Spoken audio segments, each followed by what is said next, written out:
ఏది వరము నువ్వులో ఈ రోజు ఏం జరిగిందో తెలుసుకునే ప్రయత్నం చేద్దాము. ఇంకా అనాథాశ్రమంలో ఉన్న ప్రతి ఒక్కరిని జానకమ్మ గారు అయితే పంపించేస్తా ఉన్నారు కదా. అలాగే రేవతి అమ్మాయిని కూడా ఒక మిలిటరీ ఆఫీసర్ వచ్చి మేము చూసుకుంటాము, మేము పెంచుకుంటాము అంటే సరే తీసుకెళ్ళండి అని చెప్పి పంపిస్తారు. కానీ ఆ అమ్మాయి అయితే వెళ్ళలేక వెళ్తుంది. ఎందుకంటే వీళ్ళంతా అనాథాశ్రమంలో చిన్నప్పుడు అంతా పెరుగున్నారు.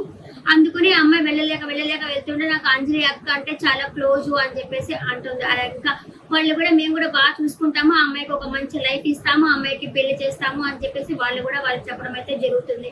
కానీ ఈమె కూడా ఇవ్వడం ఇష్టం లేదు ఆ జానకమ్మ కూడా. కాకపోతే ఏంది అంటే ఆమెకి క్యాన్సర్, అందువల్ల ఒక్కొక్కరిని ఒక్కొక్క దారిలోకి పంపించేస్తే ఆమె హ్యాపీగా ఆమె లైఫ్ ఆమె చూసుకోవచ్చు కదా. అంటే ఆమె చనిపోయినా ఎవరు చూసుకోవడానికి ఎవరు లేరు కదా పిల్లల్ని అన్న ఉద్దేశంతో ఒక్కొక్కరిని ఒక్కొక్క దగ్గరికి పంపించేస్తుంది. ఇంకా అంజలి అంటుంది, రేవతిని పంపించేసావు, అందరినీ పంపించేసావు, రాత్రికి ఆ చిన్న పిల్ల కూడా వెళ్ళిపోతుంది, ఇంకా నేను ఒక్కదాన్నే కదా వెళ్ళాల్సింది, ఇప్పుడు నీకు హ్యాపీనా అని అడిగేసరికి ఆమె ఏం చెప్పదు కానీ బాధపడుతుంది. ఎందుకంటే వాళ్ళ తాతయ్య దగ్గరికి వెళ్ళింది, మీ అమ్మాయి మా దగ్గర ఉంది అని చెప్పింది. కానీ వాళ్ళ తాతయ్య అంతగా రెస్పాండ్ ఏమి అవ్వలేదు. ఇంకేం చేస్తుంది ఆవిడ, అందుకే ఏం సమాధానం చెప్పలేక అలాగా ఉండిపోతుంది. ఇంకా గీతాంజలిని చెప్పిస్తారు. గీతాంజలి వాళ్ళ మేనల్లుడితో మాట్లాడుతుంది. అదేంటి అది నాన్న అలా ఉన్నారేంటి, అంత డల్గా ఉన్నారేంటి, ఎప్పుడో నేను పెళ్లి కావాల్సిన కొత్తల్లో నాన్న అంత డల్గా చూశాను, ఇప్పటిదాకా చూడలేదు, మళ్ళీ ఇప్పుడున్నారు, నేను ఏమి అడగకపోయినా నాన్న నాకు చెప్తాడు ఏం కారణమో అనేది చెప్తాడు, అలాంటిది ఇప్పుడు ఏమీ చెప్పలేదు అని చెప్పి మేనల్లుడితో మాట్లాడుతుంది.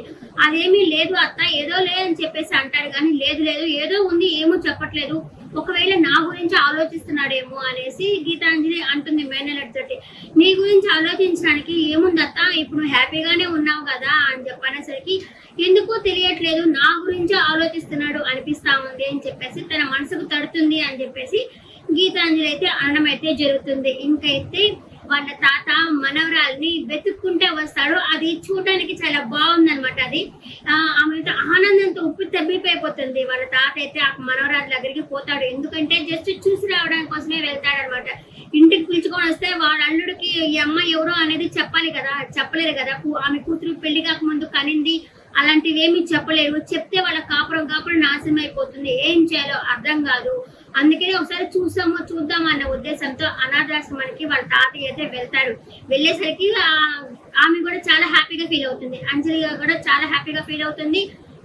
పేరు జానకమ్మ చాలా హ్యాపీగా ఫీల్ అయ్యేసి ఏంటి మీరు మీ బంధాన్ని వెతుక్కుంటే వచ్చారా అని చెప్పి అడిగేసరికి అబద్ధం కాదు అని, అబద్ధం నేను చెప్పలేను కదా అనేసరికి సరే ఎతుకుతా ఉంటాడు వాళ్ళ తాత. ఏం ఎతుకుతున్నారంటే అవును తన్ని చూడాలి అనేసరికి ఆ అమ్మాయిని పిలుస్తుంది. ఆ అమ్మాయి రావడము వాళ్ళ తాత ఆవిడ వెనకాల ఇలా రావడం చూడడానికి కూడా చాలా బాగుంటుంది అనమాట. ఒక గూస్ బంప్స్ లాగా వస్తుంది. వచ్చేసి ఈ అమ్మాయిని చూసి ఆయన ఫస్ట్ చిన్నప్పుడు ఇలా పట్టుకోవడానికి పోతే వాళ్ళ కొడుకు వచ్చి ఆపాడు కదా, అలాగ అదే గుర్తొస్తుంది అనమాట వాళ్ళ తాతకి. అంటే ఆ అమ్మాయిని దగ్గర తీసుకొని ఆయనకైతే ఏడుపు వచ్చేస్తా ఉంటుంది వాళ్ళ తాతకి. కానీ ఒక సైడ్కి తీసుకొని చాలా బాధపడతా ఉంటాడు. బాధపడుతున్నసరికి ఈ అమ్మాయి కూడా ఉండేసి అంజలి ఉండేసి ఏంటిమ్మా ఎవరిస్తునంటే ఆశీర్వాదం తీసుకోమ్మా, ఆయన మీ తాతయ్య అని చెప్పంటుంది. ఏంటి నాకు తాతయ్య అనేసి ఆ అమ్మాయి వాళ్ళ తాతని హక్ చేసుకోవడానికి పోయేసరికి ఆయన ఒక పక్క ప్రేమ ఉంది, ఇంకో పక్క ఈ అమ్మాయి కానీ మనవరాలని తెలిస్తే అక్కడ కుటుంబం నాశనం అయిపోతుంది. అది ఆలోచించేసి నేను మీ తాతయ్యని కాదమ్మా, నేను తాతయ్య లాంటి వాడిని అని చెప్పేసరికి ఇంకేం అర్థం కాదు జానకమ్మకి, ఎందుకు ఇట్లా చెప్పినాడా అని అనుకుంటుంది. కానీ సరే నువ్వు వెళ్ళేసి తాతయ్యకి పోయి కాఫీ తీసుకురాపోమ్మా అని చెప్పేసరికి ఆ అమ్మాయి కాఫీ కోసం పోతుంది.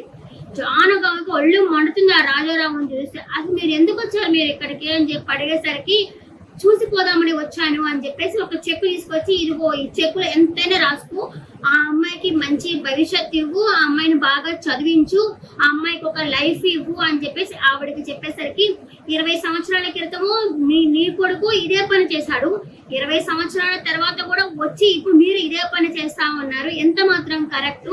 ఆ అమ్మాయికి కావాల్సింది ఆస్తులు అంతస్తులు కాదు, కొంచెం ప్రేమ అనేది కావాలి అమ్మాయికి అని చెప్పేసి జానకమ్మ అయితే ఆయనతో చెప్తుంది. కానీ ఆయన ఏం చెప్పలేడు, ఆయన చేతిలో ఏమీ లేదు. ఎందుకంటే పాప పుట్టింది అని చెప్పి అమ్మకు తెలియదు, కూతురు ఇప్పుడు తెలుసుకుంటుంది అనుకో. రేపటి ఎపిసోడ్ లో ఏ కుటుంబమో తన కుటుంబమో రేపటి ఎపిసోడ్ లో తెలుసుకుంటుంది. కానీ అమ్మకి అసలు కూతురు ఉన్న విషయమే తెలియదు కదా, వాళ్ళంతా సమాధి చేసేస్తారు కదా. అందుకని వాళ్ళ తాతయ్య కక్కలేక మింగలేక ఏం చేయలేక తను బాధపడతా ఉన్నాడు అనమాట. ఇంకా మనకి ముందు ముందు ఎపిసోడ్ లో తెలుస్తుంది ఏం జరుగుతుంది అనే విషయం. ఈ రోజు ఎపిసోడ్ అయితే జరిగింది అదే. మీ ఒపీనియన్ ని కామెంట్ సెక్షన్ లో కామెంట్ చేయండి.